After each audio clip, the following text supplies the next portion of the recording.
Hey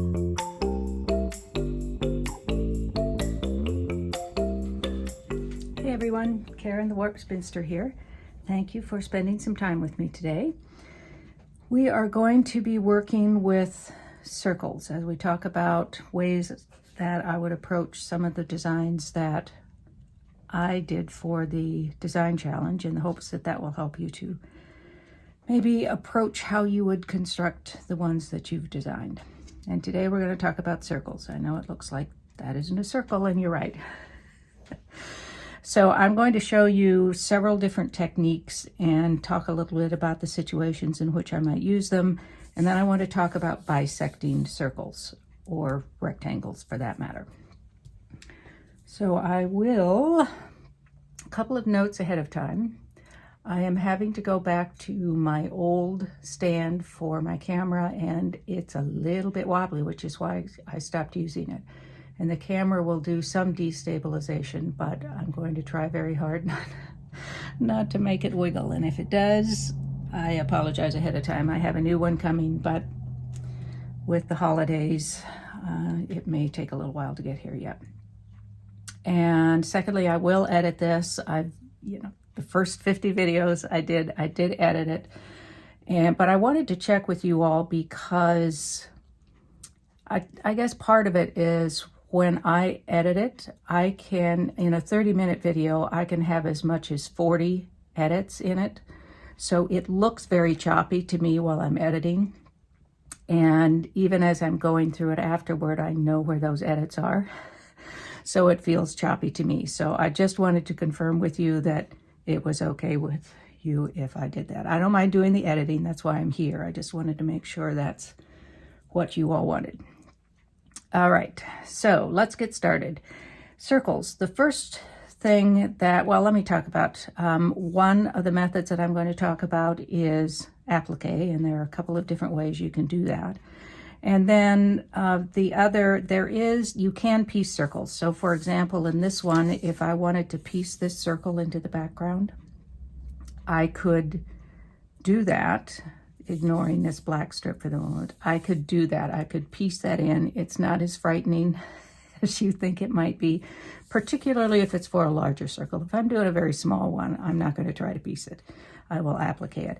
But if you're doing larger ones, then you can, in fact, piece it. And there are some really good videos on YouTube for how to do that. I think Mr. Domestic has one. There are just a lot of them. And I will point out a little later what we're talking about with putting strips through here, how that relates to circle within a circle. Anyway. So we're going to talk about applique and piecing, and then especially I wanted to talk about bisecting a circle, or it could be a rectangle, same thing applies. So in a case like this, I might have these circles already appliqued onto the background in each other. But now I want to put these bars, these dashed bars, on top of it. And I can absolutely applique those. I could even figure out a way to piece them, and I sort of talked about that in the video from last Sunday, which I think I called Challenge 6A maybe. But I can also, it actually would be easier to piece these, and so that is just a plain old strip. We would treat that as a strip even though we have cut into it, if we've spliced things into it. So that's where we're headed. I think I've talked about circles in other videos, but let's talk about them again. The first method is applique, and the way I do a lot of circles, frankly, is to hand applique them, because I kind of like hand applique. For hand applique, I start with a cardstock cutout of a circle. And this is actually a file folder. You can use an old file folder, doesn't matter. It's going to be coming out anyway. And there are a variety of ways you can do it. Whenever I can, I use a paper punch because it's so much easier and I get a much better circle out of it. And I have some of those left from my scrapbooking days. I also have a lot of circles for long arm quilting, and I can use those to cut or draw a perfect circle. I found these a few years ago. I will put the name of them down here. I'm not entirely sure now that I think of it, that they're still available. But Karen K. Buckley has perfect circles, and she has them in 2 different sizes. So, sorry about the glare here. You're probably getting glare. There are 2 different sizes for circles. This is, well, not 2 different sizes, 2 different packages of circles. Some are the larger squares. You can see relative to my hand what those sizes are. On the ruler, I can do better than that, I guess. So these are, this one is 4.5 inches in diameter. So there's a set that has larger circles, and then there's a set that has very much smaller circles. And those, again, are from Karen K. Buckley. And then, of course, you can always use the old-fashioned compass. This is like $1 with the school supplies. There are fancier compasses if you want to invest in one of those. If you're going to do a lot of circles this way and a lot of different sizes, that might be something to think about investing in, is a good circle compass. All right, so I have this circle cut, and this is going to be like a yo-yo. And so the circle is about 1/4 inch larger all around about. And I'm just going to stitch, and I want to use pretty small stitches. I don't want to use big honking stitches all the way around. And I'm actually going to start my thread on the right side. Makes it easier to pull up later. And then I'm just going to do small stitches around. So I will do this and speed it up considerably. If not, edit it out completely.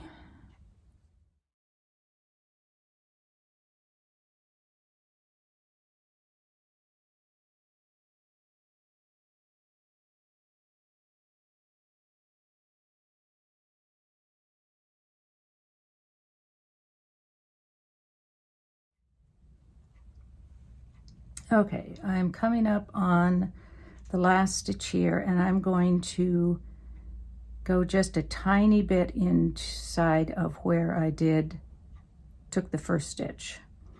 But I want to come out on the right side where I started it. So I'm going to do my stitches accordingly. I'm not breaking that first stitch. I'm not stitching in the middle of it. I'm stitching just outside of it.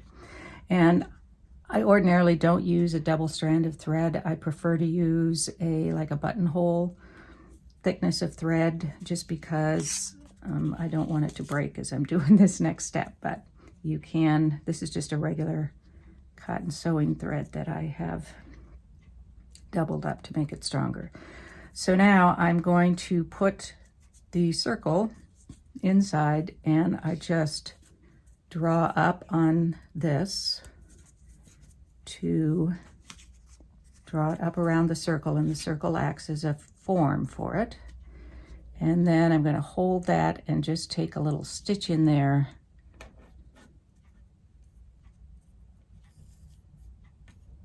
to hold that. And this is why I don't usually use a double thread, because it will do this to you. There we go. All right. So, and I started on the right side because I wanted to draw it up this way, and it's just, I find it easier to do if I do it there. Now I can clip that thread, needle back in my handy dandy needle safe. And now I have this lovely, look how nice that edge is. Perfect circle. But I need to take that paper out. First thing I'm going to do, you just heard my iron raise its hand and say, pick me, pick me. So first thing I'm going to do is press this as is, both front and back. And I've got a nice hot iron going on. So I'm going to use flatter. You could use Mary Ellen's Smart Press. You could also use starch or a sizing, but I wouldn't get too crazy with that. In fact, I don't get too crazy with this. So what I'm going to do is be spraying around these edges here so that it will hold better when I press it. So I'm just going to do a light spray around here. And the cardstock got a little wet too, that's fine. And then I'll just go around and press that. And now I can take out the card. Oops, I got a little too wet there. I can pull out the card and then do a press without the card in it, which will make for crisper edges. And there I have a circle. Now, if I'm a little more careful than I was there, I can reuse this if I haven't gotten it too wet, but you can see how getting it wet weakens it. If I had let it dry more, I could have pulled it out and used it again, but I wouldn't use it more than twice because it starts to weaken and you can see it starts to buckle a little. So I will also note that these Karen K Blackley circles are heat resistant, so you can use those as the forms and of course reuse them. So that's an option too. So, and then I will just hand applique this. In the case of this particular design where I have circles and circles in the olives, I would, in both those cases, applique this way. These are going to be too small unless I make this a very large quilt overall for me to piece, but I don't mind doing appliques that are pretty darn small. So that's probably the method that I would use here. Now, of course, there's another way to do applique, and that is to use a double-sided fusible web, which you would draw the circle. This is really overkill on both the web and the background, but you would just draw a circle by whatever method you want to use, cut it out, peel the backing paper off, place it on your background, and the double-sided fusible web is not meant to hold it forever. So then you would do some sort of applique stitch around it, either by machine, well, usually by machine. You could do it, I suppose, with like a blanket stitch by hand, but the sticky in there, the adhesive makes it a little tougher go. So that's an option. And in fact, one thing you can do though when you're doing circles, especially if you're going to put them on top of each other, like if I were going to use the fusible web method for this, that starts to add up in terms of how many layers of fabric and this web you have stacked up there. So it gets to be pretty bulky and pretty stiff. So one thing you can do, this is the circle, size of the circle that I want to do, you can cut out the center part of it. So, and I've just drawn another circle inside it because I cannot cut to save my soul. So I would just cut around so that I don't have the stiffness and the extra layer of that applique in there. Now when you put this down, if you've got a pretty thin ring here, remember this is just to hold it in place until you do the applique stitches. You have to make sure when you put it on the fabric that you aren't stretching it out of shape. Just plop it down on the fabric, straighten it out, and then press it. All right, anything? All right, now let's talk about bisecting here. So I'm just going to use a simple example of if I want to put a single bar through this circle. And I have some paper here. So I have a circle that I want to put on a background here. And I want to bisect this circle or insert this into the circle. So the easy way, which we wish we could do, let me take my paper cutter here, would be to cut this Doesn't have to be up the middle, but I think that roughly is. And then just sew this to that. But as you can see, this paper is, I think, 2 inches wide. You can see that even if I do this seam and these seams back here, it's going to distort that circle. It's going to make it into an oval and flats on one side to boot. So here is what you have to do in order to figure that out. And the formula is really simple, but I want to explain why it is that way. So when you cut the circle in half, when you sew something in there, you're going to lose a 1/4 inch on this side and a 1/4 inch on this side, right? So that's 1/2 inch. When I sew this piece on, I'm going to lose a 1/4 inch here and 1/4 inch here on the piece that I'm inserting. So because this is, if I were to sew it back together again, I've lost a 1/2 inch there, 1/4 inch, 1/4 inch. If I want to sew a strip in there and maintain that circular shape, then I have to make up for that 1/2 inch that's going to be taken up there. So I need a 1/2 inch finished. So when this is all together, I need to have added in a 1/2 inch there to make up for those 2 seams, which means that the piece that I insert is going to have to be this finished size plus 1/2 inch. And we're used to adding 1/2 inch in for the seams. So it would have to be cut 1 inch, and then it would finish at 1/2 inch, which would make up for what we lose in the seams here.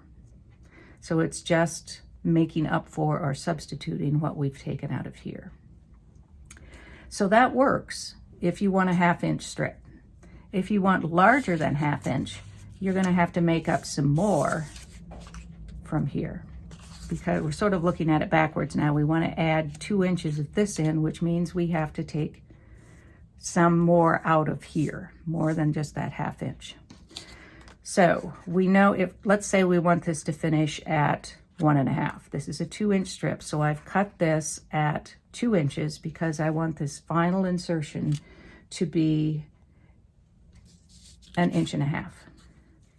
So I'm going to have to cut more out of here in order to make up for what I'm adding in.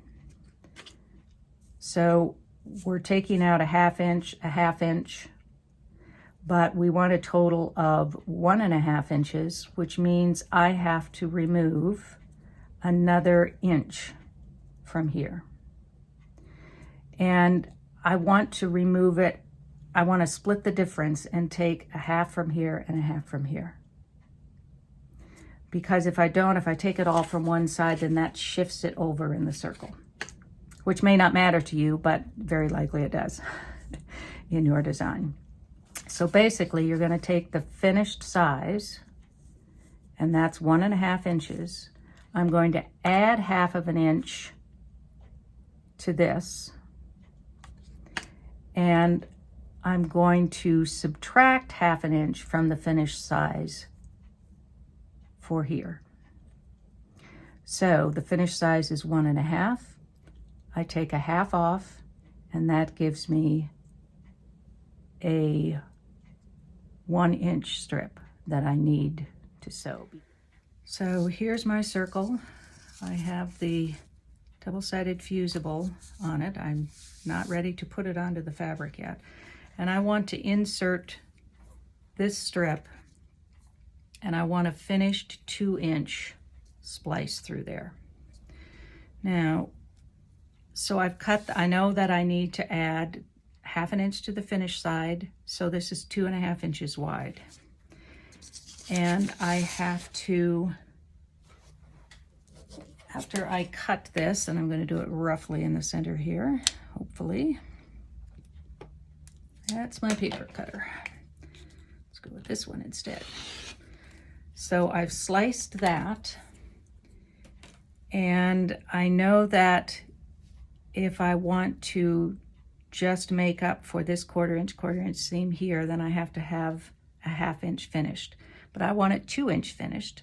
So I have to subtract 1/2 inch from the finished size, which is 1.5 inches.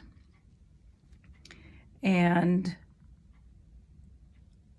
I've only got 1/2 inch here. So I'm going to have to do 1.5 inches, half of 1.5 inches on each side, because I want to split the difference.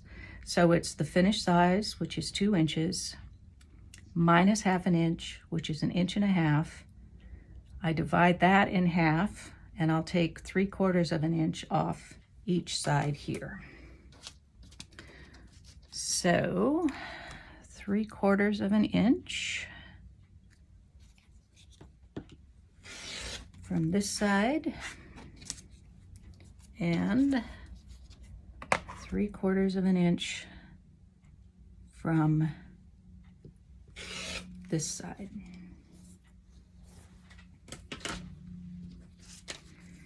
And now I will sew this in, and I will come back and show you that we will, fingers crossed, and if our math was right, we'll still maintain that circle.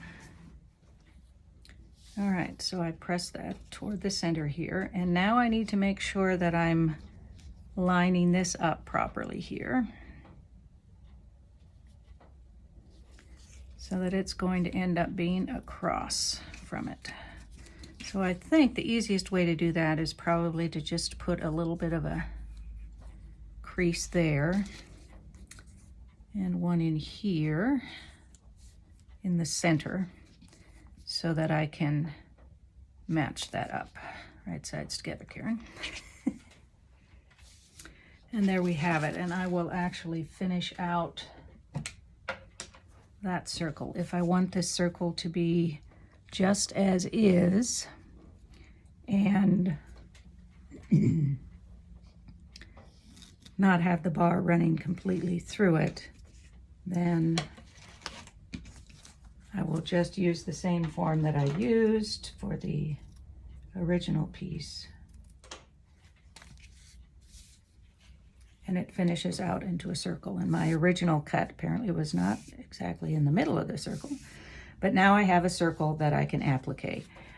I have enough here. If I remove this and fuse it down, I think I'll be all right. If I am appliquing this right away, I won't worry about it fraying much. I'm gonna trim this a little better, or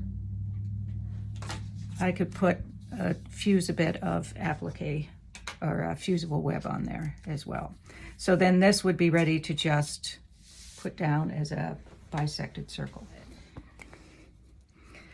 So in this case, I did the bisecting of the circle because I wanted this circle by itself to be appliqued onto a background.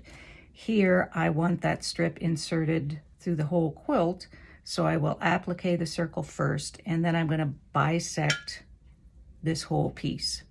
In this case, because I've got a little bit up here that isn't part of this strip, I'm going to have to splice on a strip of the background before I insert that strip into the piece. Now over here again, if I'm doing this one, I'm going to create a piece. Could use a ruler there, couldn't I?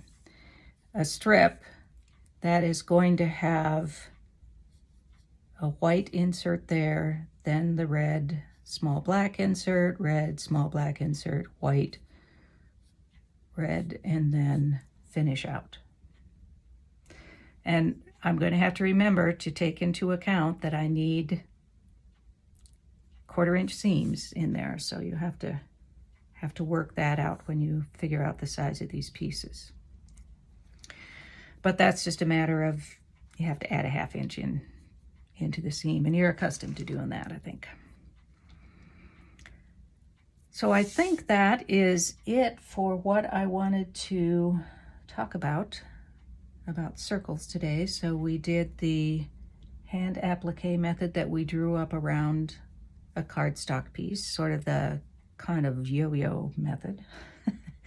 And then we did the fusible web, and in my case I cut out the center and made it a ring of fusible web because I didn't want all that extra bulk in the center, which would be especially helpful if I'm doing something where I'm stacking circles on top of each other. And then we talked about bisecting circles, and it's, you take the final size, the finished size that you want, and I'll put this down below too in the description. Finished size, so for the strip that you are inserting, the insert strip is finished size plus 1/2 inch. The circle or the rectangle, same thing applies to a rectangle. It's the finished size minus 1/2 inch, and you are going to take that, let me do this in a sort of proper math way, hopefully not jiggling the table too much. Finished size divided by 2, and then you cut that from each side. Cut from each cut side of circle.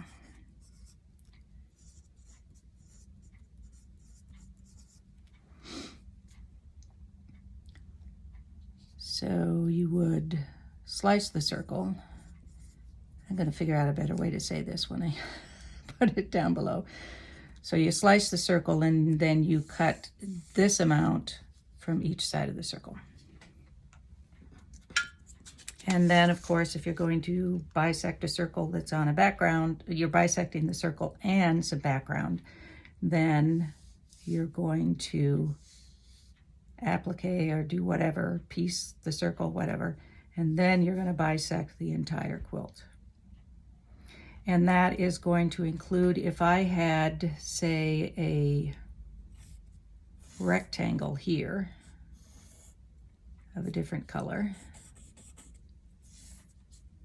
then and this is going over that rectangle, then I would need to applique that rectangle or whatever I'm going to do, and then I would bisect all of it with that strip. Come to think of it, let's talk about how you might do this. This would be iffy. I don't know how happy I'd be about doing this. You could, if you wanted to insert this into the circle, think about how this would work. You would need to, you would need to insert this piece into the circle, right? So you'd be losing this. Say this is 5 inches, then you make this strip you're inserting 5.5 inches.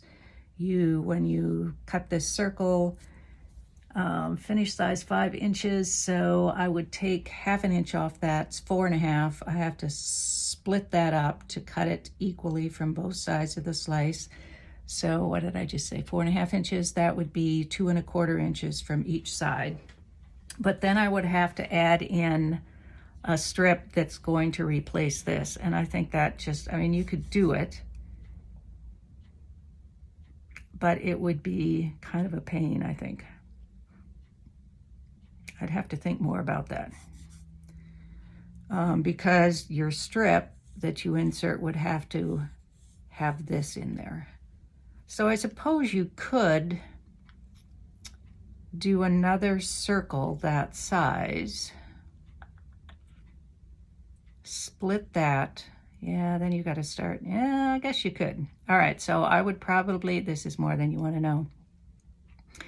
But maybe something to keep in mind when you're planning something, is to create this strip from a circle the same size. So I would create this circle, insert that, cut that into a strip the correct width, and insert it. That could be a little tricky. You got to do some matching up there. Not sure I would do that. More than you wanted to know. More than I wanted to think about today. So that's it for circles. And a little bit of rectangle thing is just going to be exactly the same thing for a rectangle or oval or any other shape that you want to maintain the same proportions and shape. That's it for today's video. On Wednesday, I think I'm going to do something more with 2.5-inch squares. We'll see how it goes. We always have to see how it goes when I'm not sure about what I'm going to do. Have something in my mind. Don't know if it will turn out that way. I hope to see you on Wednesday. Next Sunday, I don't know yet. We'll see. But in the meantime, be well, be happy, be quilting. Peace out.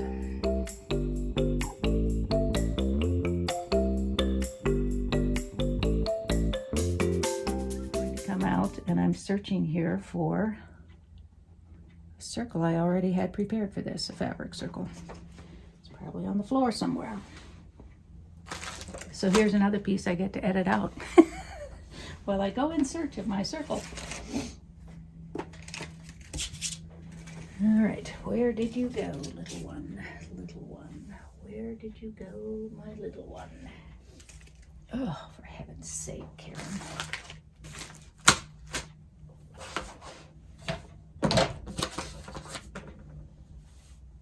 Oh, for the love of all that is great and good. Where the heck are you?